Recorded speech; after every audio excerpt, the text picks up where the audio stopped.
Y empieza todo este concepto de blindar San Pedro, o blindemos San Pedro. El tema de los grupos rudos, que luego te puso en el foco nacional e internacional también. Sí. Era tener la suficiente información para que si alguien estaba chueco, pues le encontraras cuadratura para fastidiarlo. Sí. Aquí vivían gente de todos los cárteles, pero el jefe de la policía era yo. Y obviamente pues no estaban los capos, estaban sus familias. Bueno, por eso yo me acuerdo el comandante Acero, que vino y me mató un policía ahí en la rotonda una tarde. Pues al día siguiente ya estaba muerto, ¿no? O sea, con un modelo que yo hice. Pues, ¿qué le quieres criticar? O sea, pues vuelven pendejos los que quieren criticar lo que no le entienden, ¿no? Claro, totalmente. Mira, la Milarca es un proyecto de $150 millones. Y de las piezas, ¿cuál es como la pieza que más estima le tienes? Entonces estaba una chava sentada ahí al lado y no se aguantó las ganas y se paró, llegó a nuestra mesa y dice, oye, discúlpeme, estoy terminando mi doctorado en español y no sé de qué está hablando. No les entiendo nada. Y de pronto, pues nos enteramos que tenías cáncer. Bueno, tuve 3 cánceres. 3 cánceres. Y de hecho, con un montón de problemas de muchas cosas, porque todos preguntaban qué pasó con el tío Mau, ¿no? Porque, no, pues lo dije. Sí. O sea, ¿cómo seguirá? Pues sí. Pero ya mucho mejor, Iván. Más en esta encuesta que salió, pues todos andan como en el 40, por ahí, ¿no? De conocimiento. Yo salí en el 98. Sí. Entonces eso es rarísimo. Estoy seguro que puedes agarrarte al mexicano que quiere y no llega a 98. No, es... Ni López Obrador está seguro que llega al 98. Tesla, la llegada de Tesla aquí a Santa Catarina, Nuevo León, pues positivo para el estado. No, pues, ¿cómo lo ves?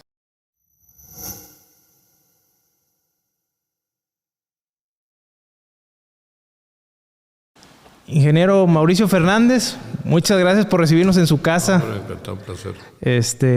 Y bienvenido aquí a Influencer Social. Estamos compartiendo historias que han impactado la sociedad y pues muchas gracias por recibirnos. No, hombre, a tus órdenes. Mucho gusto que recibirlos. Gracias. Y quisiéramos empezar un poquito de historia del ingeniero Mauricio Fernández. ¿Dónde nace? ¿Es regiomontano? Sí, es regiomontano. Aquí en Monterrey. ¿Y te criaste en alguna zona en particular? ¿En el centro de Monterrey? En el Obispado. El Obispado estuve como hasta los 5 años. Y luego ya nos venimos a San Pedro. Acá a San Pedro. Sí, más o menos. Y luego ya todo el resto de mi vida. Bueno, he vivido muchos años fuera, ¿no? En México, en Estados Unidos, en la carrera, pero al final de cuentas, pues San Pedro. Y en San Pedro, en el sector donde vivías, ¿te juntabas con algunos vecinos o eras más de...? San Pedro era un rancho. Yo me acuerdo pues de Vasconcelos, que además era de 2 carriles. No había nada para arriba, o sea, ni una colonia. La Colonia del Valle, pues no cruzaban las avenidas, o sea, te topabas yendo hacia Lázaro Cárdenas, estaba tapado. Sí. Entonces era un rancho. Sí me acuerdo en lo que eran las calzadas, había como 4 casas. O sea, en todas las calzadas, 4 casas o 5 casas. Nada. Y pues es muy padre haber vivido en esta comunidad desde cero. Sí. Y bueno, también cuando me tocó mi primera alcaldía. Sí. Estás hablando de los 80s. Pues había vacas pastando en la plaza de San Pedro, ¿no? Enfrente de la presidencia, vacas. Vacas, sí. Y no está pavimentado ni de la presidencia a Morones Prieto. Ok. O sea, pues era otro rollo, ¿no? O sea, un pueblito. Era otro Monterrey. Un pueblito. Un pueblito. Un pueblito. Estaban las partes muy antiguas de Tampiquito, que eran movimientos sociales que se dieron en otras épocas. Tenías las partes invasoras de gente que pues, se tomó propiedades en las márgenes del río. Entonces, pues, eso era lo que había, sin ningún servicio. Okay. Una cosa fea y complicada. Y estamos hablando de que finales de los 50, principios de los 60, más o menos. Bueno, te digo, hasta que yo entré de alcalde nunca se habían atendido las zonas sociales. Ok. ¿Eran zonas que habían están marginadas o están? Marginadas, sin ningún servicio. Sin ningún servicio. Bueno, valían, me acuerdo, porque yo me fui a hacer encuestas de curioso. Sí. Y aunque eran terrenos invadidos, pero los vendían a 25 centavos de dólar el metro. Ok. Vale $400. O sea, estás hablando de 4 por 4, 1,600 veces Su valor su valor. de aquel tiempo. Que valían, digo, en mi época, no crees que hace tanto, ¿no? Bueno, Más o menos, hace 35 años. ¿no? 1,400 veces el valor. Y eso es pues, fundamentalmente toda la infraestructura Sí. que fundamentalmente con administraciones panistas pues se les pudieron dar a toda esa zona, ¿no? Y ordenar todo ese sector social. Al final de cuentas, bueno, pues las zonas continúan, se mejoraron con el paso del tiempo, con la visión de hacer las cosas diferentes. Sí. Tú fuiste precursor en muchos de esos proyectos. Y bueno, pues a mí me tocaron muchísimos de ellos. Por uno que me da mucha risa. Y además, bueno, mantengo una muy linda amistad todavía con él, con Carlos Salinas, Ok. de Gortari, que fue presidente de México. Y el gobernador era Jorge Treviño. Ok. Y con Jorge, pues yo creo que desde entonces ahora, pues desayunamos todas las semanas, desde hace un montón de años. Entonces sí, hemos mantenido una muy linda relación. Pero en esas épocas está el programa Solidaridad, Sí, cómo no. que Sí. puso el presidente. Y pues yo tenía mi reto con los marginados. Y estaba Carlos Rojas, el presidente de Solidaridad, y Marolis Fuentes era el operador. Ok. Pero todos los conocí muy bien. Entonces, pues el programa lo manejaba Mario Luis.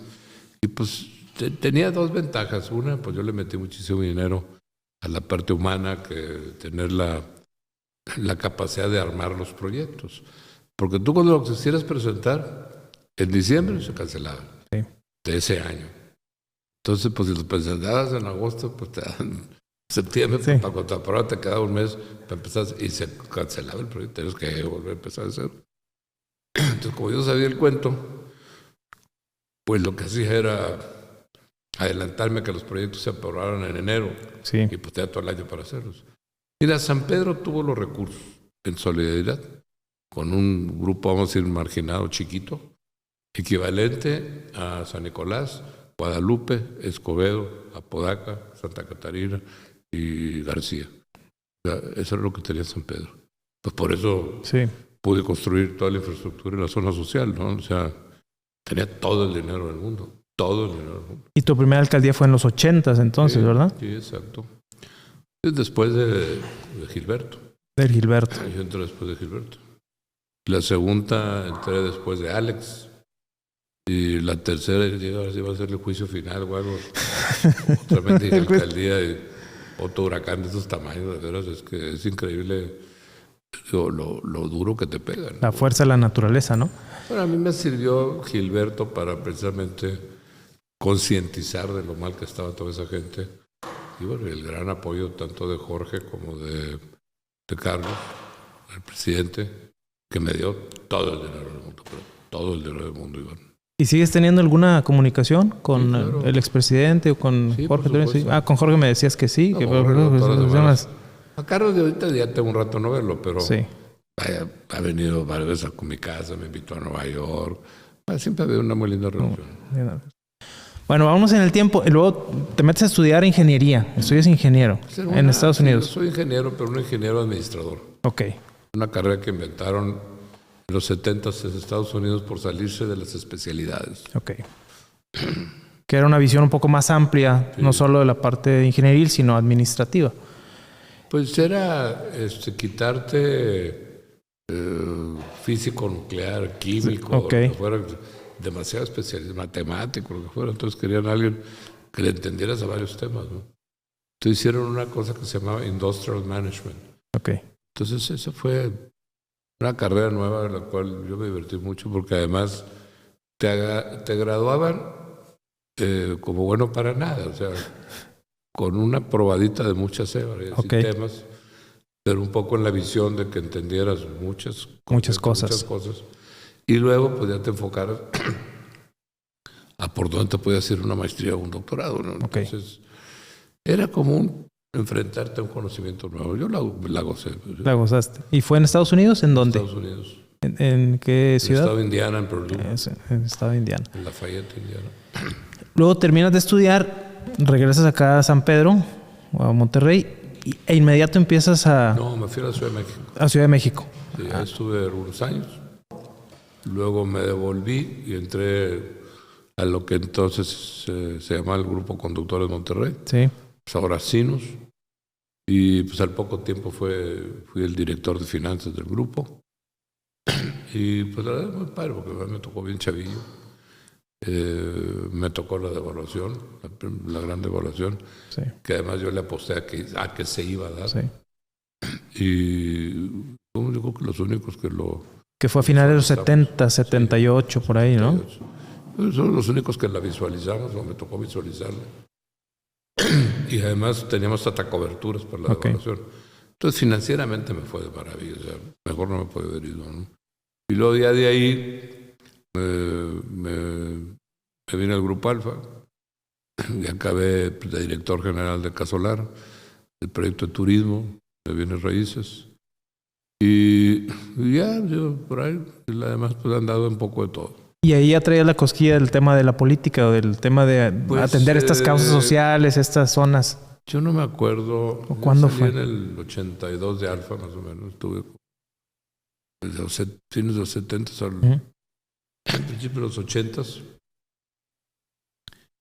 Y luego ya me tocó la primera alcaldía en San Pedro. Y ya me había salido de Alfa, ¿no? Entonces, también una experiencia muy, muy interesante, muy bonita.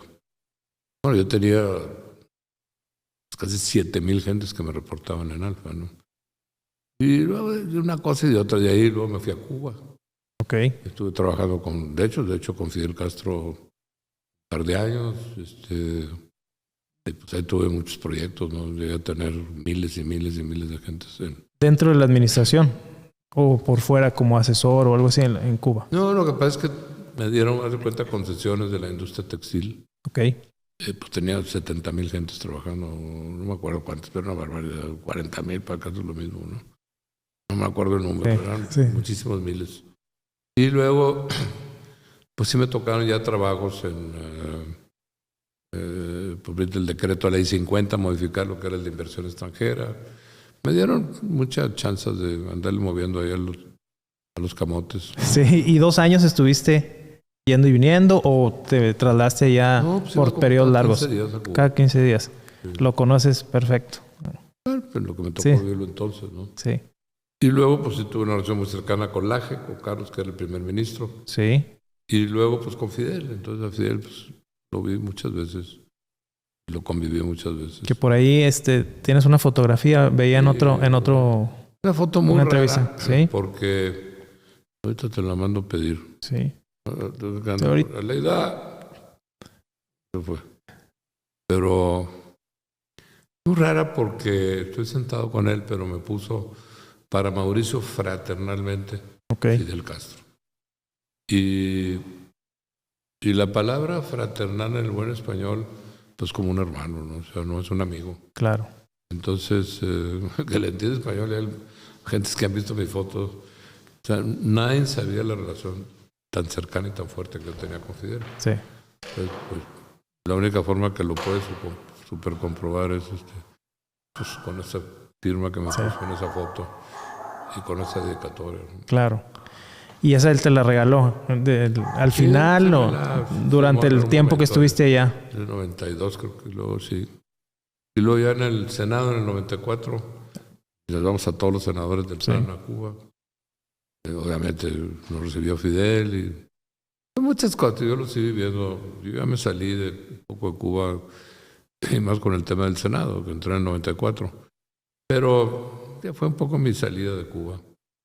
Y te digo, pues muy divertido de que andaba viendo el PRI, no me acuerdo en esos tiempos. Sí. Una tensión política entre partidos muy fuerte, de que no querían ni que despegara el avión con todos los senadores que íbamos a Cuba, ¿no? Entonces, así como que Cuba era patrimonio del PRI, nadie podía tocar a Cuba. Entonces, todos los senadores del PAN podían llevarlos.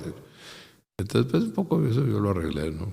Pero me he divertido muchas cosas. Bueno, ahorita nos enseñan la fotografía, ahorita sí llega. Bueno, pasa el tiempo. Bueno, eres senador de la República del 94 al 2000. 94 al 2000. Terminas cuando llega Fox, por así decirlo, o gana la presidencia Fox, ¿verdad? Y en ese proceso, terminas el Senado y vuelves a competir ahora por San Pedro. Estuve 3 veces de alcalde. Sí. Y luego, separadas, ¿no? Pero al final de cuentas en 3 ocasiones. Hay un tema que, pues obviamente... mira, viene por ahí la fotografía. Mira, es lo que digo. Es muy bonita. Acá, mira. Sí. No se alcanza a ver. Sí. Pero dice... Para Mauricio. Sí. Fraternalmente.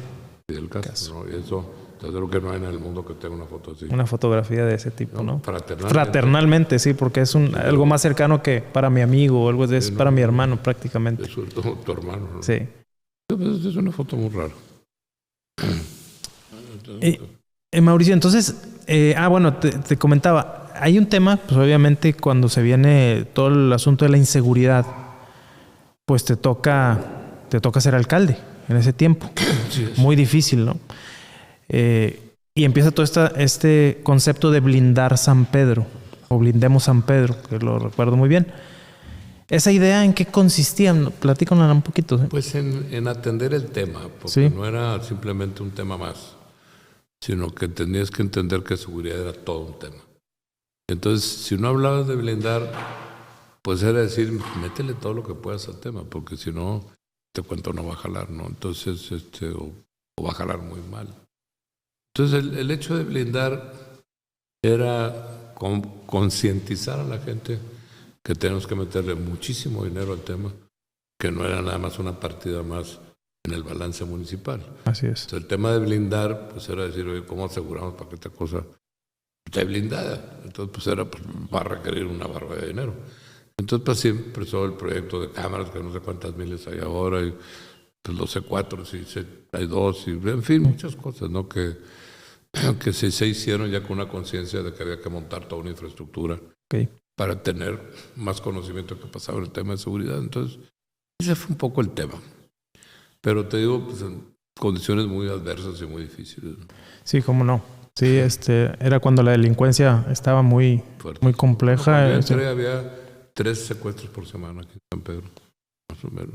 Y uno de tus objetivos era, pues erradicar totalmente el secuestro, pues. En 10 años no volvió a haber un secuestro. Digo, si yo venía a una estadística de 2 o 3 por semana, a 0 por 10 años, pues yo creo que la diferencia fue monumental. Totalmente. Pero eso fue cuando se convierte San Pedro en el municipio más seguro de México. Así es, que luego hay una película que se hace de El Alcalde, donde ahí se narra todo el proceso. Grabar una serie que se llama Sierra Madre. ¿Ah, sí? Y sale ahora, yo creo que en verano. ¿Qué referencia a esta información? Es una serie de HBO. Uh-huh. Y está inspirada en mí. Ok. Entonces creo que la mitad de los capítulos soy yo.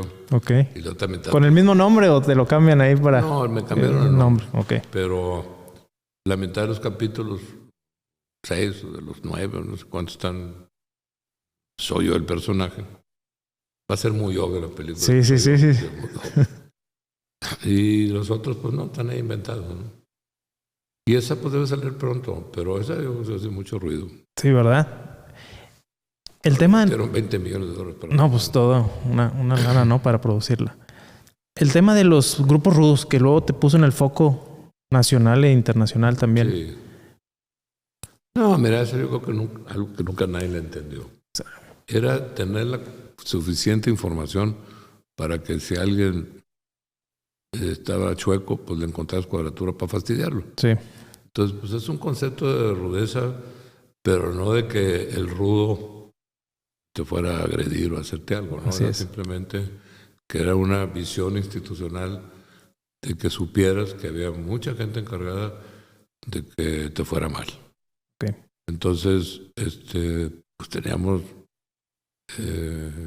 mucha presión en que si alguien lo arrestabas, pues fuera consignado y que fuera procesado y que no lo dejaran libre. Pues era un sentido de decir, no te vamos a aflojar, o sea, vamos con todo para fastidiarte, ¿no? Entonces, pues eso nos funcionó muy bien, en que, por un lado y por otro, hay alguien que tampoco nadie entiende, ni tienen por qué entenderlo. San Pedro es el único municipio en México que se hizo una zona neutra. O sea, aquí vivían gentes de todos los cárteles pero el jefe de la policía era yo. Okay. Nadie la podía tocar, nadie se podía meter, no podían traer guaruras, no podían traer nada. Y obviamente pues no estaban los capos, estaban sus familias. Y ellos aprecian mucho que un lugar esté tranquilo, seguro para sus familias. Entonces pues eso me llevó precisamente a blindar San Pedro. Entonces los más preocupados de que no pasara nada. Pues eran ellos mismos, ¿no? Sí, pues sí. Y entonces pues tenía que haber una cabeza que era yo. Y la realidad es que estás en el filo de una navaja. Claro. Me respetaron muchísimo, nunca se metieron conmigo, nunca me fastidiaron nada, me respetaron a toda la policía, no estaba infiltrado nadie. Bueno, cuando entré tuve que correr muchísimos, sobre todo el grupo de los Beltrán Leiva. Y luego pues ya te digo, todo el mundo le entendió lo que estaba haciendo. Y entonces pues el grupo rudo era parte también del grupo de inteligencia, okay, para que tenían control de todo lo que estaba pasando y mucha información. Entonces si alguien, bueno, por eso yo me acuerdo el comandante Acero, okay, que vino y me mató un policía ahí en la rotonda una tarde, pues al día siguiente ya estaba muerto, ¿no? O sea, pues ¿qué es eso? Pues un sistema de inteligencia. Porque, como te digo, porque muchos de los que aquí pues tenían sus familias y su mamá o los que fueran amigas, pues obviamente querían que eso estuviera en paz. Entonces se creó un doble interés, ¿no? De ellos. Entonces pues no podían vender drogas, no podían pedir piso, no podían matar a nadie. Y aquí vivían familias de los grupos que afuera de San Pedro estaban súper encontrados. Sí. En San Pedro era una zona neutra. Eso es algo que nunca se ha hecho en México. Entonces, ese grupo famoso rudo, como quieras llamarle, yo le llamo más un grupo de inteligencia. Grupo de inteligencia. Me sirvió a tener información para que todo esto funcionara, ¿no? Que no era nada sencillo. Totalmente de acuerdo. O sea, al final de cuentas, pues era una zona donde si alguien movía algo, pues te tenías que enterar en 2 segundos. Exactamente. Y eran ojos en todas partes, a final de cuentas, ¿no? Ese es un poco el concepto. Sí, tener información. Obviamente, pues esto, como decías hace un momento, pues estás como en el filo de la navaja. Decías, ¿qué de esto sí es legal? ¿Qué de esto no es legal? Y pues hubo a lo mejor voces que criticaron el modelo. Pero tú crees... Mira, por ignorantes y por idiotas, porque yo nunca hice nada ilegal. Así es. Y a mí nadie me acusó de hacer nada, ni de torturar a nadie, ni de nada por el estilo. O sea, ya los que metí a la cárcel los metí porque tenía información para meterlos. Claro. Y para procesarlos. Pero nunca hice nada ilegal. Entonces, el que simplemente no le entiende, no a lo que me estás diciendo. Pero digo, aquí lo que hizo fue poner orden. Y de tener un lugar más inseguro en México, yo lo convertí en un lugar más seguro. Con un modelo que yo hice. Pues, ¿qué le quieres criticar? O sea, pues ponle pendejos los que quieren criticar lo que no le entienden, ¿no? Claro, totalmente. ¿Qué más quieres que te diga? Hubo algún momento en donde estuviste incluso amenazado, ¿verdad? De muerte. Me han tratado de matar varias veces. Sí. Y es difícil, obviamente, pues... Bueno, pues todos están muertos. Sí. Por lo menos, como digo, pues el score creo que va 4-0. 4-0. Pues ahí la llevo, 4-0, 5-0. El día que sea a 1, pues ya va. Sí, ya bueno. Entonces, oye, ¿y crees, Mauricio, que este modelo pudiera haber sido mejorado o incluso replicado en otras áreas si se hubiera entendido bien y todo, y estaríamos en una condición diferente? No solo en Nuevo León, a lo mejor en otros. Se puede haber replicado en otros lados. Es un proyecto muy complejo. Sí. San Pedro tiene algunas cosas que te ayudan porque está medio encerrado, ¿no? Sí. Entonces no tienes tantas ni entradas ni salidas. Pues la ciudad de Monterrey, pues, ¿para dónde le haces? Sí, está colinda con prácticamente todos los municipios. Así es. Aquí estarías algo que, pues tú ahí le vas sumando, ¿no? Obviamente, pues parte de lo que te digo es que los municipios no tienen estructura para apoyar un proyecto así. Entonces, pues uno de mis temas era lo del blindaje. Pues digo, es que todo se iba sumando. Entonces, lo del blindaje pues, fue meterle millones y miles de millones de pesos para que precisamente un modelo como el que yo operé funcionara. Pero si no tenías cámaras, no tenías... No había cómo... Bueno, por decirte, yo tenía... En la zona metropolitana había un policía y pico por cada 1,000 habitantes. Yo tenía 6. 6 veces la policía que tenía cualquier otro municipio. Y igual que ahorita. Entonces, pues también tienes que entender, decir, oye, pues si no es gratis, o sea, no tiene infraestructura, la gente no está preparada, trabaja para cárteles, está en todo, pues no, pues estás fregado. Estás frito, ¿no? Entonces, No hay...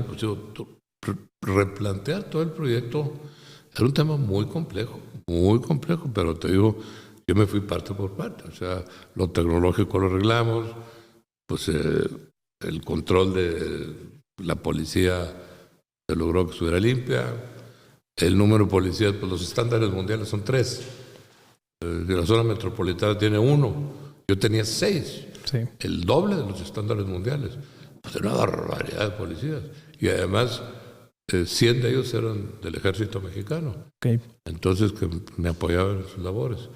Entonces eso era otro tema, porque también nadie le entiende. Yo tenía una estrecha relación con el ejército y parte del trabajo de seguridad lo coordinábamos con el ejército.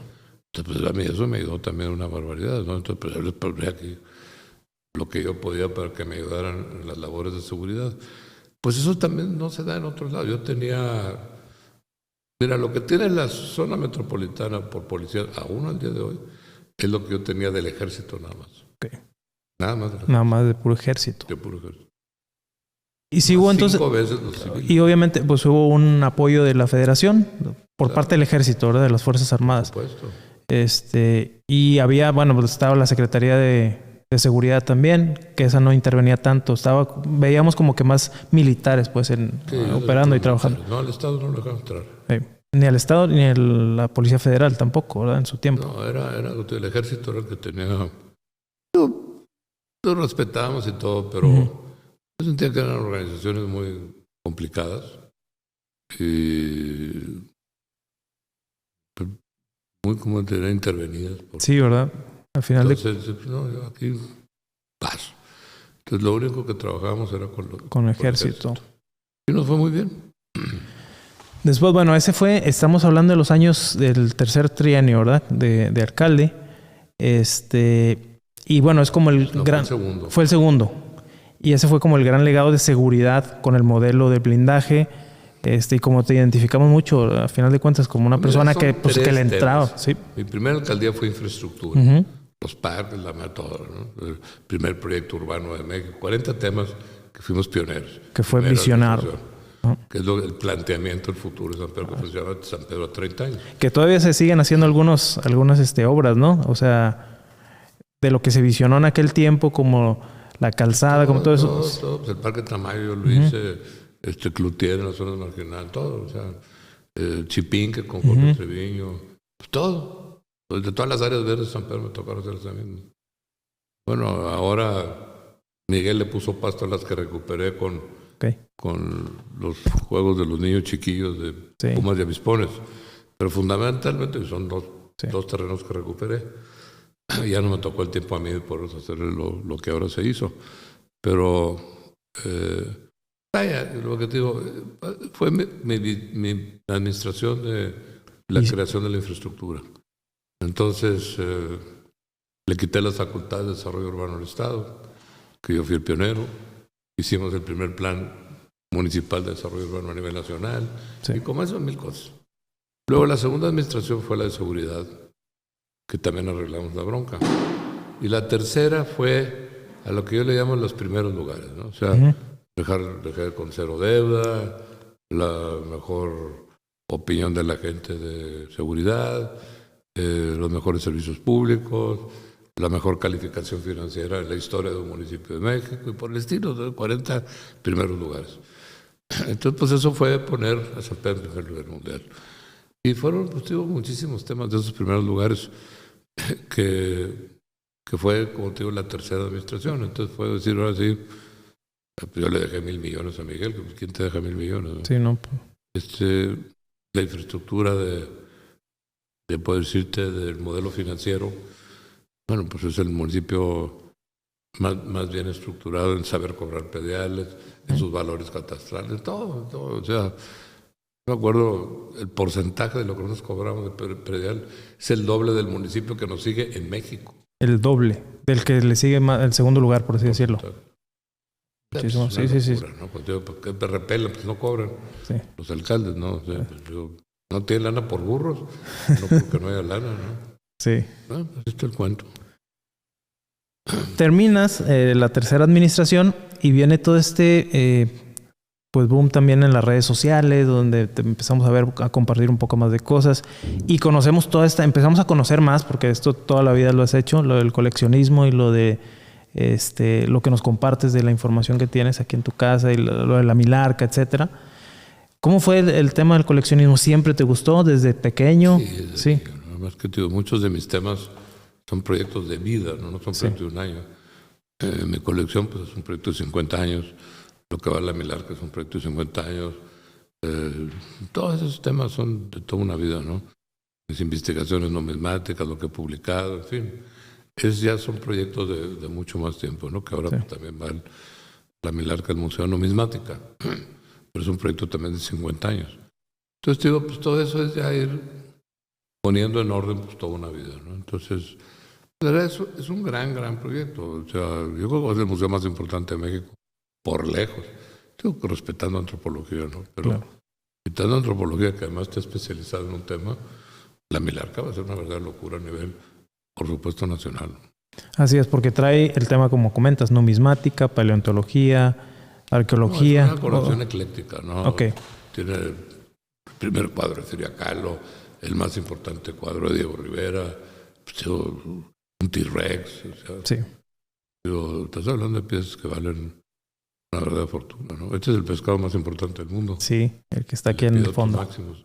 Es el alemán jurásico. Pero vaya, como tienes una colección, en lo que va en la Milarca son cerca de 400 piezas en lo que se llama el gabinete, que está en el sótano. Eso va a estar oscuro, vas a tener información para cada pieza. Pero la realidad, lo que está ahí exhibido, bueno, el gabinete tiene más de $70 millones, el gabinete. El puro gabinete. ¿Y son cuántas piezas? Como cerca de 400. 400 piezas. Un poquito menos.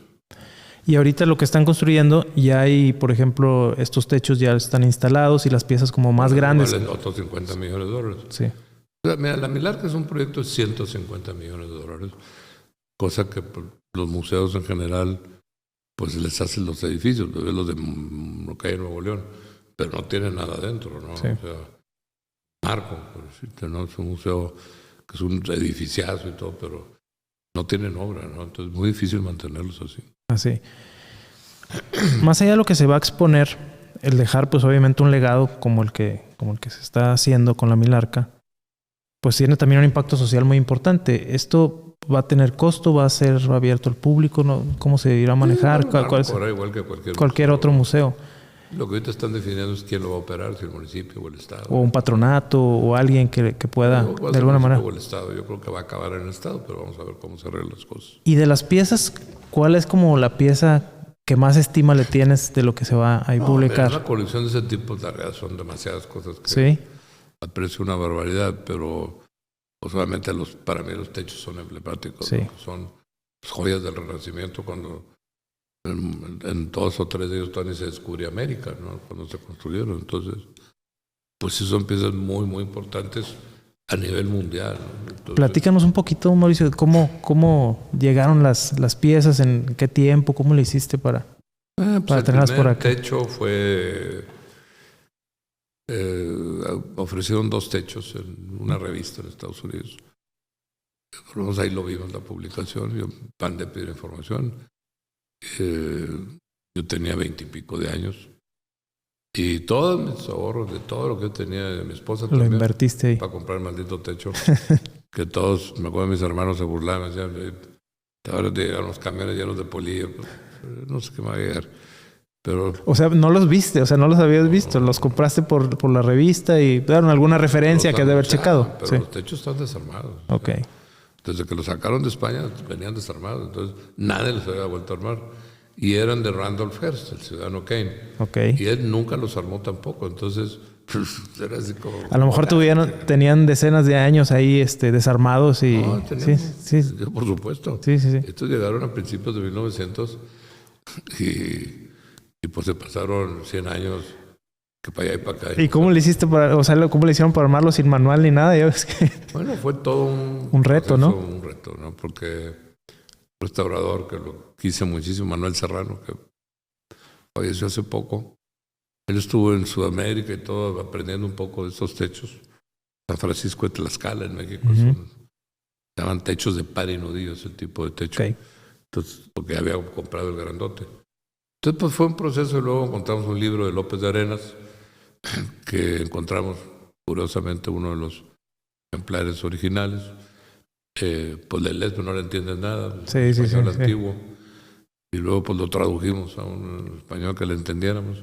Y fue algo muy divertido porque pues empiezas a aprender una nomenclatura árabe traducida a español, pues que nadie conoce. Si no conoces de los techos, nadie que estás hablando. No, pues una cosa chistosa, precisamente con ese techo. Acabamos haciendo una presentación en la Universidad de Texas, en Austin. Sí. Y cuando se presenta el techo, pues estábamos el restaurador, el arquitecto y yo, y plática de pues, lo que fuera, que el nudillo, que el pari, que el nabo, que la daraja y lo que sea. Un millón de nombres, ¿no? Y entonces estaba una chava sentada ahí al lado y no se aguantó las ganas y se paró, llegó a nuestra mesa y dice, oye, discúlpeme, estoy terminando mi doctorado en español y no sé de qué están hablando. No les entiendo nada. No, ni se sienta mal y se preocupe. Nadie, el punto 0000 del mundo pues, sabe lo que estamos hablando. Es un idioma de la composición de las piezas de un techo que se acabaron en 1500 de hacer y para atrás. No tenía idea. Pasaron anécdotas muy divertidos. Y bueno, y luego lo armaron y lo instalaron en... Bueno, pero vino, se armó. Y también fue una cosa maravillosa porque pues los casi 100 años que se pasó desarmado, muchas de las vigas y cosas se torcieron. Okay. La bodega en la que estaba no tenía el mayor cuidado. Se han de haber mojado y muchas cosas, ¿no? Y ya cuando se armó fue muy impresionante porque el techo se empezó a enderezar el solo, ¿no? O sea, estaba bien, agarrando su y luego pues también forma. Muy sobresaliente porque los tensores son los elementos grandes que cruzan al techo de lado a lado. Pues son árboles de como de 600 años, de una sola pieza de madera y tienen 14 metros. Entonces, pues esos árboles ya no existen en Europa, ¿no? Sí. Entonces, y si hubiera uno, igual lo trata de cortar porque te mata. Sí, está protegido. Entonces, todo eso ya. En ese tiempo existieron esos árboles y cuando se hicieron estas piezas, ¿no? Entonces, hasta eso tiene muy lindo. Fueron los grandes bosques de árboles de 500 a 1000 años. Y así te hiciste el primero con tus ahorros. Ese fue el primero. Y luego, pues ya que lo trajimos, ya cuando lo traje aquí a México, que tenía 25 años, y pues me empieza el cuento de armar lo que fue toda una epopeya. Y luego, pues ya se armó, el techo lo estuvimos midiendo, se enderezó, las partes que estaban chuecas, se restauraron algunos detalles. Y luego, pues ya empezó el proyecto de la Milarca. Y luego pues, se volvió a desarmar y luego ya se volvió a armar en la Milarca, ya se volvió a desarmar y ahora ya se volvió a montar en el museo, ¿no? ¿Y de esos tienes 4? ¿O tienes cuántos son? Sí, bueno, ese fue el primero. El segundo, es que ya no me acuerdo el orden. El segundo se me hace que salió de una subasta de Londres. Okay. Que era el octógono, que es una cupulita, que era en carpintería en lo blanco, o sea, en hacer esas cosas, los alarifes, que eran los maestros en carpintería, lo más complicado de hacer, porque era como le dicen las medias naranjas, me parece redondo, y obviamente pues no hay nada redondo. Pero no hay nada curvo, sí. Todo te da la sensación de que es curvo. Y eso es lo más complicado en carpintería de lo blanco, que así se llama ese estilo. Y yo también me divertí mucho porque tengo una hija que estaba en Europa, Vanessa, que de hecho ahorita está allá, vive en Alemania. Y entonces cuando supe que esa pieza se iba a vender, la mandé a la subasta. Y pues de por sí ahorita tiene 40 años, 50 años, y parece niña, pues entonces creo que tenía 14, no sé cuántos tendría. Y no le creían. Sí. Entonces cuando me conocían, la casa de subastas le dijo, oiga, yo habilito a mi hija. ¿Para negociar o comprar? Sí, denle su paleta. Sí. Bueno, está bueno. Entonces, sí, yo la autorizo. Entonces, pues una huerquilla ahí. Y básicamente todos los que estaban en la sala eran puros árabes, Ok, sí. con turbantes y la madre. Entonces tuvo una subasta muy chistosa porque se acaba quedando allá con ella. ¿Y quién es esa niña? ¿Quién es esa niña, no? Entonces salió en todos los periódicos de Londres y estuvo muy divertido. La sacaron internacionalmente. Pues, ¿de dónde sale esa huerca, no? Ese fue el segundo. Luego el tercero fue del George Clark, que es el policromado, que ese fue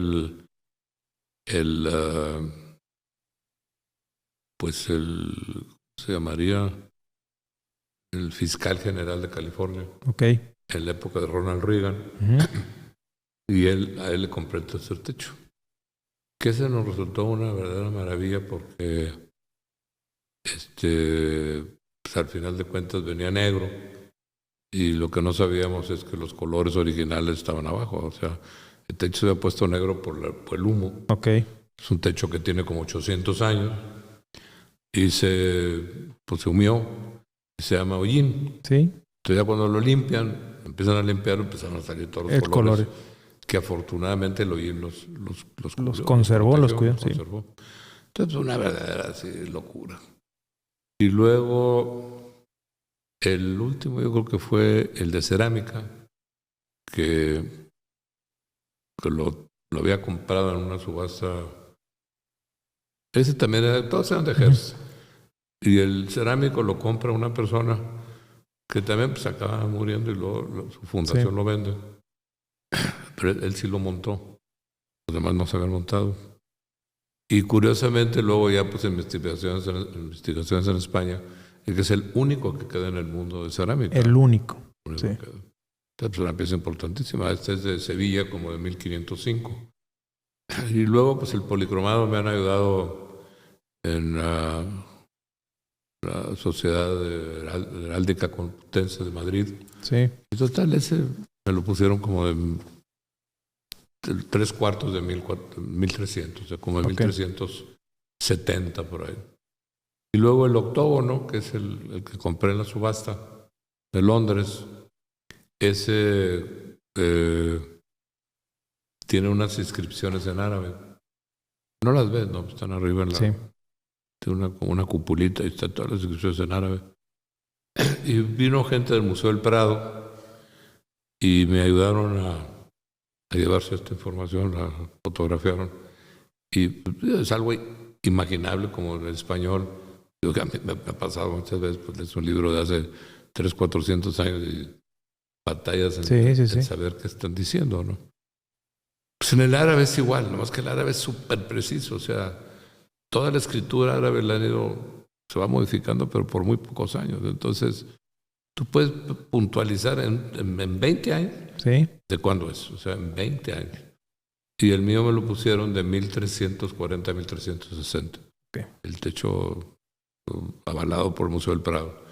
Entonces, pues cada uno es además hay de ese grado de policromados, hay 3-4 techos en el mundo, ¿no? De esa calidad.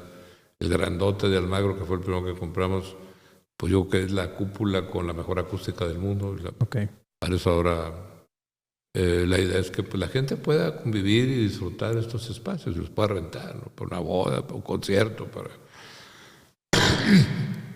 un evento social, ¿verdad? Un evento social, bautizo, lo que se te ocurre, primera comunión, lo que quieras, ¿no? Sí. Fiesta de amigos, cumpleaños. Entonces pues, se van a rentar todos los techos. Ok. Esa es la idea que queremos para que pueda vivir la Milarca holgadamente. Muy bien. Y esos techos, a final de cuentas, forman parte ya de la estructura principal, por así decirlo, ¿no? Sí, y están divididos en zonas, ¿o cómo está la Milarca? Sí, son varios edificios. Okay. Y en el centro hay un claustro, por decirlo de alguna forma, y ahí va la pieza que está allá afuera de Francisco Zúñiga, que es la escultura más importante mexicana que hay, a ver en el centro de la plaza. Todo esto se va a migrar en las próximas semanas, meses, conforme vaya avanzando, ¿verdad? Yo creo que para más tardar en julio debe estar todo ya. ¿Tú crees que ya en julio se pueda como inaugurar la Milarca? Sí, claro. Oye, Mauricio, vamos. Sí. De hecho, ya la renté yo, es que resulta que la valide el que lo vaya a operar. Ok. Para una boda en octubre. No, pues entonces... Les digo, 350,000 pesos de chistal. Ok. Entonces, pues es lo que se va a rentar más o menos. Más o menos por evento de ese estilo, ¿no? Oye, Mauricio, vamos un poquito al tema pues, más personal. Al final de cuentas, pues te vimos muy fuerte en TikTok con 2 millones de seguidores, donde estabas compartiendo todo esto que nos platicas ahorita, pues todo lo que tienes, ¿no? De paleontología y de arqueología y todo esto. Y de pronto, pues nos enteramos que tenías cáncer, que de alguna manera pues estaba afectando y que te intervinieron algunas veces. ¿Y ahorita cómo te encuentras? ¿Ya saliste? Bueno, tuve 3 cánceres. 3 cánceres. Y de hecho, con un montón de problemas de muchas cosas, porque se me complicó la pleura, me empecé a llenar de agua los pulmones.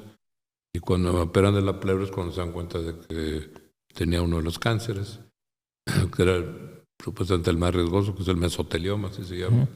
Es un cáncer complicadísimo, bueno, uno de 15 la libra. Sí. Pues a mí ya me dieron de alta, ¿no? Entonces, y otro fue del colon y el otro fue de la de, ¿cómo se llama? Pues a todos los mayores de edad, la ¿Próstata? ¿Qué será? próstata. Pues tenía cáncer en la próstata y entonces pues fueron 3 cánceres diferentes. Pero el más complicado era el mesotelioma. Y pues Dios, me dejaron medio fregado porque pues ahora esta entrevista contigo, de hecho, estoy un poco guardado porque pues me fastidiaron un pulmón. Sí. Casi lo pierdo por completo y ahorita viene recuperándose. No, nunca va a llegar al 100 ni mucho menos, pero algo se me ha mejorado. Y es con la radiación. Y me fregaron también parte del hígado. Entonces, allá lo sigo batallando, pero ya mucho mejor, Iván, de hace un mes o lo que sea. Meses. Ahí para atrás no salí, ¿no? Por eso me salí de TikTok Sí. verano del año pasado, porque la realidad pues sí está muy amolada. Porque todos preguntaban qué pasó con el tío Mau, ¿no? Porque, No, pues lo dije. Sí. O sea, ¿cómo seguirá? Pues sí. Y necesitaba tratarme y además pues, yo estaba tan amolado que esos tipos de comunicaciones como TikTok, pues tienes que tener emotividad y pues sentir lo que estás transmitiendo. Claro. Pues bien enfermo, pues no comunicas nada. Entonces, ¿no sabes qué? Me retiro. ¿Te sientes ya más recuperado? Sí, ¿Vas en el proceso? No crees que tanto, tengo un par de semanas, ¿no? Que volví a 2, 3 semanas que ya volví. ¿Qué volviste? Y bueno, ahí van. Uno de los videos que saqué iba a 3,5 millones. Sí, es lo que estábamos viendo y platicando ahorita con el equipo de producción. Sí. Del techo grande. Sí. Con 3,5 millones de los últimos videos que he sacado, ¿no? Ahí van. Qué bueno. ¿Y qué sigue para Mauricio? ¿Cómo te seguiremos viendo en TikTok? ¿En la parte cultural? ¿Algo político? Pues, ¿En la política? Ahorita hay poco de todo, ¿no? Sí. Pues todo va a depender un poco de mi salud. Sí. Si sigo para arriba, pues es un escenario. Si agarro para abajo, pues va a ser otro escenario. Entonces, pues yo tengo que analizar. Ahora se hicieron unas encuestas que salí fuertísimo. Sí, es lo que estábamos viendo. Por lo menos a todos los que se mencionaron en esa encuesta. Y una cosa que a mí sí me impresionó, porque en un proceso electoral, por más que quieras, tienes que considerar que la gente te conozca. Pues si no, ¿cómo votan por ti? Así es, sí. Primero que te conozcan y luego que crean en ti. Pero el primer paso no es menor. O sea, yo conozco gentes que... Bueno, además, en esta encuesta que salió, pues todos andan como en el 40, por ahí, ¿no? De conocimiento. Yo salí en el 98. Sí. Entonces eso es rarísimo. Yo te seguro que puedes agarrarte al mexicano que quieres y no llega a 98. No, es... Ni López Obrador te aseguro que llega al 98. Entonces, pues es algo raro llegar a un porcentaje tan alto de que la gente te conozca. Y aparentemente, en mi caso, también con un alto grado de aceptación. Entonces, bueno, pues eso me pone en una situación muy privilegiada si yo quisiera volver a la alcaldía. Y que te digo, es un tema que analizaré en su momento, no, ahorita no es el tiempo. Y pues yo de hecho ya le pedí al partido que me dieran tiempos. Y pues yo no sé si es octubre, septiembre, noviembre, pues cuando sea. Creo que empieza en octubre o algo así, noviembre, el año electoral por ahí. Sí. Pero yo no sé cuándo quieran decir en San Pedro, bueno, a ver, ¿quién le interesa? ¿Quién levanta la mano, no? ¿O quién le interesa? Entonces yo me voy a esperar a que ese tiempo se dé. Yo voy a ver cómo estoy de salud, entonces en ese tema tomaré una decisión. Y luego, pues además ahorita vamos a trabajar en otro proyecto, que es el del Museo de Vallecillo, de paleontología. Que me comentabas hace un momento, antes de empezar la entrevista. Estar en el Museo del Noreste, en la Macroplaza, y me dieron el segundo piso, que son más de 1,000 metros cuadrados. Entonces, pues, esto también va a ser un museo muy importante. Y además pues, son los museos más visitados del mundo, los de paleontología, ahorita lo platicamos. Entonces, este va a ser un gran museo con los fósiles de Vallecillo. Entonces, pues, es un proyecto que va a ser en el transcurso de este año. Y ahora, bueno, de hecho, pues, ando ahorita cerrando la compra de un terreno frente al agua, la Isla del Padre. Sí. Me encontré un nuevo desarrollo muy lejos de la Isla del Padre, pero bueno, es una parte nueva. Y voy a ver si hago ahí una casa para poderme... A mí me pega mucho la contaminación por mi grado de haber casi perdido un pulmón. Entonces, pues tengo que cuidarme un poco de irme al rancho, irme a la Isla del Padre. Y luego pues también, hoy en mayo, inauguro el palacio que restauré en España. Sí, que nos compartías en TikTok. Sí. Y ese pues es un proyecto también enorme, tengo 4 años trabajando en él. Y ya, lo saco a la luz pública en mayo. Vas a estar en el museo y vas a rentar, y vas a cobrar por entrar y cosas por el estilo, ¿no? Entonces, pues ese también es un proyecto que he trabajado muchísimo y pues yo ahorita en mayo inauguro España, en verano inauguro la Milarca, y pues entonces ya estaremos trabajando en la paleontología y espero ya estar construyendo la Isla del Padre. Excelente, sí, muy bien. Muchos temas. Muchos proyectos. ¿Qué es lo que también nos preguntamos? Un día normal, pues te veía ahorita revisando información del museo. Sí, bueno, es el museo ahí estoy ahorita trabajando. Uno es el de paleontología y el otro es el de numismática. El de numismática sí está muy complicado porque pues todo es hecho por mí, el diseño, la colección, la historia, las mesas, hasta las mendigas mesas tuve que diseñar, ¿no? O sea, trabajo muy personal. Ya está diseñado cada mesa, cuáles monedas van, con todos sus títulos. Y entonces va a ser muy bonito porque es un recorrido de la historia de México. Desde 1536, cuando se funda la Casa de Moneda de México, con el virrey Mendoza y el decreto para la Casa de Moneda lo firmó la reina. Entonces, pues es la primera Casa de Moneda de América. Y de hecho, en 1538 se hace la primera moneda de cobre, que es una pieza le llaman de corona redonda de 2 maravedíes, que es la única que hay en el mundo, la mía. Entonces es una joya, ¿no? A nivel mundial. Entonces, pues es una moneda colonial importantísima.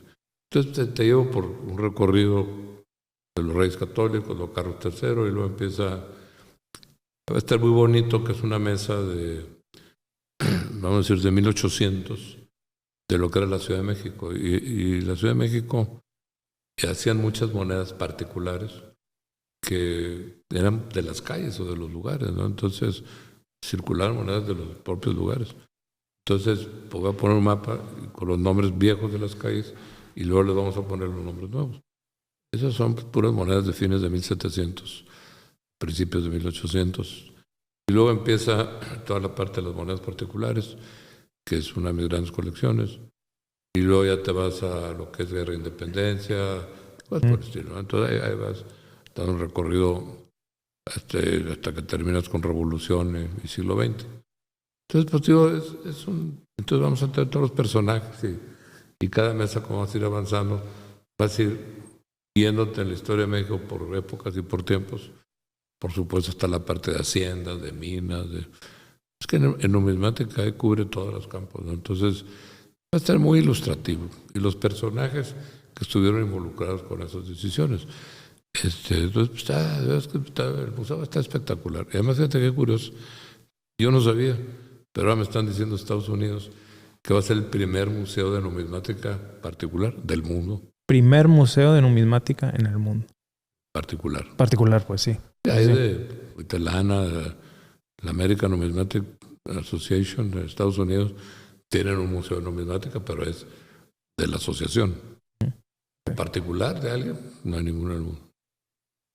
Entonces, pues yo no sabía, pero bueno, hasta ese mérito va a tener. Que esa colección tú la tienes formada desde hace muchos años, No, pues y que la vas a compartir para claro. el museo, ¿verdad? Sí, de hecho ahora me dio una reforzada. Uh-huh. Una persona que dice muchísimo, Clyde Hubbard, el más grande numismático que ha habido, él y Prado, Roberto Prado en la historia de México. Y yo me acuerdo que cuando yo empecé con las monedas, a los 12 años, ya había libros de Clyde. Sí. Y ahora al final de la vida nos hicimos muy amigos. Yo tenía 100 años. Sí. Pero seguía siendo el mismo Clyde. Y ahora que fallece, pues una colección del tamaño del mundo. Las monedas de cobre importantes de toda su colección me las pasaron. Okay. Entonces, pues estoy muy contento, porque ya tengo en mi colección de monedas de cobre, que es muy por lejos la mejor del mundo, pues como 5 de las más importantes colecciones que ha habido en México están integradas en la mía, ¿no? Entonces está muy diferenciada a cualquier otra colección que puedas ver. Muy bien, Mauricio. Ya para ir cerrando, hay 2 o 3 temas que ya no tienen nada que ver con el tema de la Milarca ni nada de eso, sino con el tema ya de lo que se ve cómo se mueve Nuevo León, la política, incluso a nivel nacional. ¿Cuál es tu opinión respecto al tema de que traen el Congreso y el gobierno del Estado? Esa bronca que traen, o esa, cuando menos lo que se percibe, como que esa distancia que tienen. ¿Tú crees que...? Pues mira, ojalá se vayan limando esas asperezas. Porque yo creo que con poderes diferentes lo peor que te puede estar pasando es estarte confrontando. Y aquí para mí no hay ganadores, todos son perdedores, ¿no? En esas confrontaciones, pues el primer perdedor es todo el pueblo, ¿no? Pues Dios, qué bronca que esté. El gran perdedor es la gente, al final de cuentas, sí. ¿No? Entonces, pues yo espero que lleguen todos estos temas a sensatez. Yo no te estoy diciendo que haya cocoraya, no cocoraya, que tenga... No es una cuestión de razones. Yo creo que es una cuestión de madurez política y de sensibilidad y de entender que pues, son poderes diferentes, que ojalá elimen sus asperezas. Yo en eso confío. Y a todo esto pues, vuelva a la normalidad. Sí. Otro tema, gran tema, el tema del agua. Se ve complicado para este verano otra vez, con la sequía o con la poca agua que va, o cuando menos está pronosticada para que caiga. Y como que seguimos adoleciendo de esa infraestructura que nos permita pues, tener garantía de agua. Y es un problema también mundial, o sea, la escasez de agua y el calentamiento global pues es un tema mundial. ¿Cómo ves, cómo se avecina esta? Mira, hay cosas sí. que puedo estar equivocado. Cuando se hizo el cuchillo, sí, no se incluyó a Tamaulipas. De hecho, Tamaulipas no le puso ni un peso. Okay. Y eso muy poca gente lo sabe.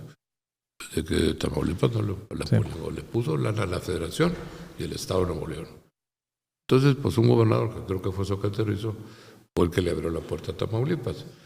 Entonces, yo sé que la presa estaba concebida que se pudieran utilizar excedentes para riego en Tamaulipas. 26 de Tamaulipas. Pero la realidad es que pues, siempre en cualquier lugar del mundo tiene prioridad el consumo humano. Y luego, pues de hecho, a mí se me hace absurdo que estés concediendo alternativas cuando tienes el derecho de vía, tienes una presa que tiene un exceso de agua, sí. Y posiblemente es ponerle otro tubo, es todo lo que te cuesta, y tendríamos 5 metros por segundo, que serían pues, como 5,000 litros por segundo adicionales, que pues, te liberaría gran parte del problema de Nuevo León, con el segundo tubo que ya se decidió poner. Sí. Entonces ahora hay que cómo compensar a Tamaulipas, yo no sé. Pues tal vez con aguas residuales, eso es otro tema. Y luego pues hay unos que yo no entiendo para qué se andan complicando con el pan, sí. De cualquier lugar. Pues está el Río Bravo, tiene unos excedentes brutos, acaban en el mar. ¿Por qué no se está más cerquita, ¿no? Bravo, Sí, está mucho más cerca, ¿no? Sí. Yo, como no estoy metido en el tema, no sé. Okay. Pero yo nunca le he entendido, nunca he visto que alguien diga, oye, pues vamos a negociar con los gringos. Oye, pues ahí está bien que hay todos los acuerdos, desde López Mateos, el Chemisalas, ese sí. Aquel acuerdo que hicieron. Bueno, entendí todos los acuerdos que quieres. Pero al final de cuentas acaba aquí y ahí va a dar al mar. Sí, es cierto. Bueno, pues, oye, pues antes de que llegue al mar, puede cambiar el mar. Sí, algún tipo de acuerdo internacional donde se puedan dividir el agua, algo, no sé. Déjame chuparle, pues si se va a ir al mar, pues ya para qué te importa. Exacto. Ya no te estoy quitando nada que ya no utilizaste. Yo no entiendo, está bien cerquita, ¿no? Sí.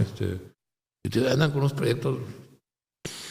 Y además, pues ese proyecto te puede venir a otras presas que están a mitad de camino y de ahí rebombear. Sí. Mandarla a alguna de las presas de Tamaulipas y de ahí a las mandas para acá.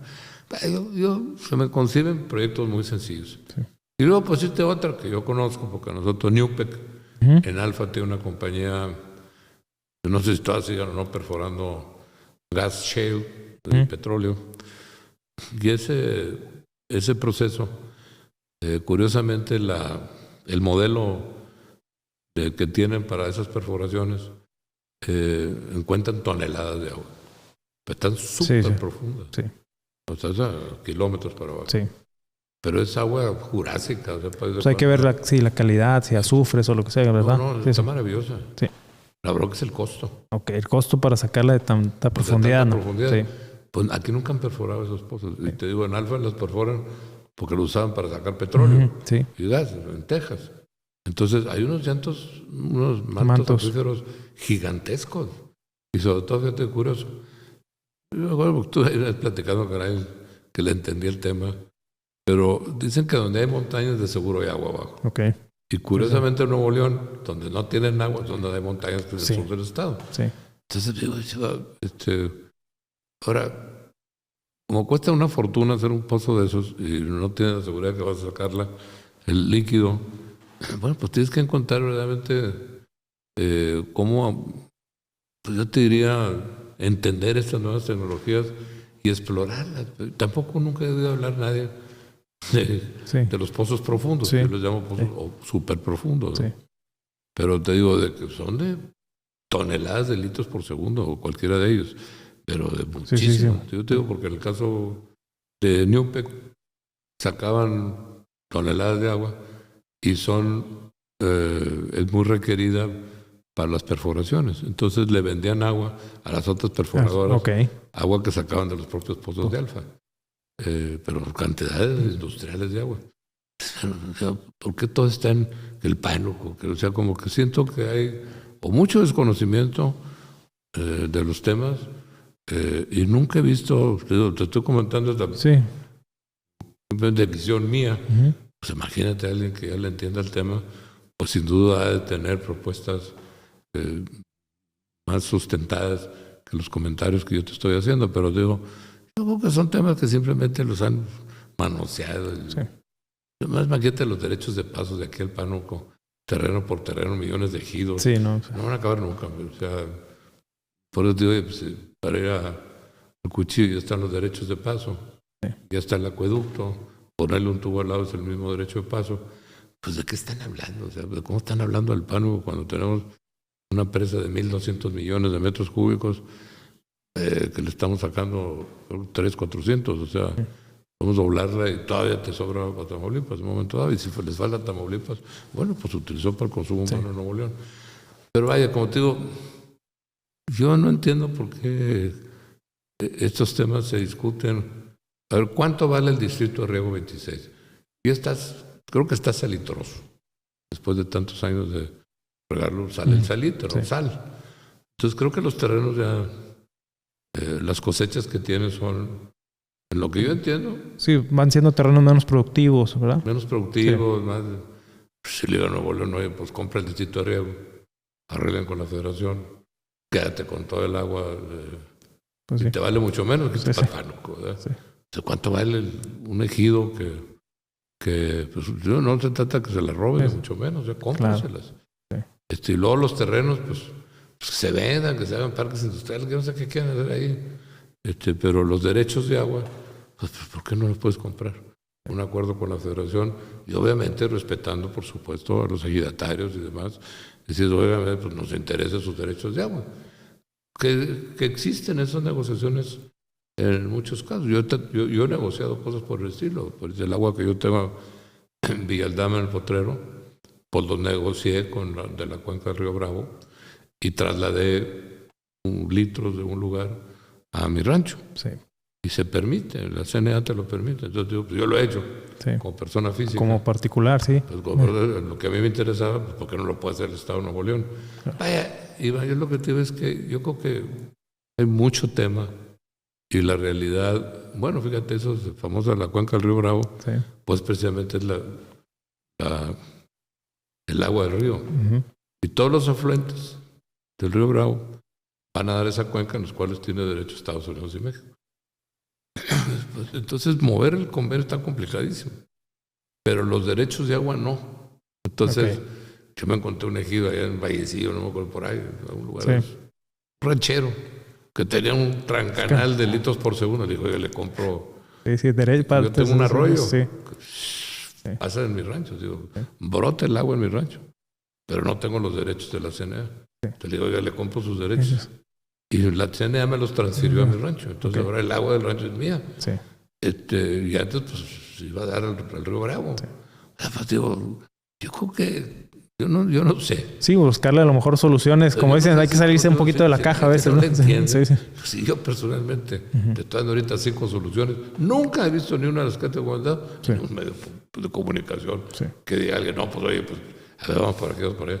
Han estado entercados con el pánuco, que es para mí es un sueño guajiro. O sea, digo, los kilómetros que esa cosa implica, hacer los derechos de vía, simplemente los terrenos que te vas a llevar y cruzar, no se tiene idea de los líos que te vas a meter, es lo que te va a costar, ¿verdad? Entonces, en fin, yo no lo entiendo, pero yo creo que hay soluciones, por lo menos que yo visualizo, no te digo que sean... Sí, que a lo mejor requieren un estudio profundo. Ya las he hecho yo. Entonces, ¿por qué no los puede hacer el Estado? Así es. Muy bien. Finalmente, Tesla, la llegada de Tesla aquí a Santa Catarina, Nuevo León, pues positivo para el Estado. No, pues, ¿cómo lo ves? Yo creo que cualquier inversión extranjera y más este tamaño de empresas, pues tiene muchas connotaciones importantes. Primero requieren de una mano de obra más especializada, que eso primero te va a motivar a que la gente más se prepare. Segundo, por supuesto, que te va a mejorar mucho sueldo. Y eso te va a influir todo en la zona metropolitana. Entonces, yo creo que en la parte de mano de obra y cosas por el estilo, va a ser de enorme beneficio para Nuevo León, en el sentido de que van a tener más lana, mucha gente, que van a poder tener un ingreso mejor por la influencia de Tesla o en la propia Tesla. Entonces, para bien. Luego, pues todo el tema son empresas tan grandes que requieren de una proveeduría muy compleja y de una enorme cantidad de suministros. Entonces eso te va a permitir también que se instalen, no Tesla, la cantidad de plantas que va a haber periféricas como materia prima para Tesla. Entonces eso es un monstruo esa cosa, lo que va a hacer, no Tesla, el negocio secundario para abastecer Tesla pues, va a ser gigantesco.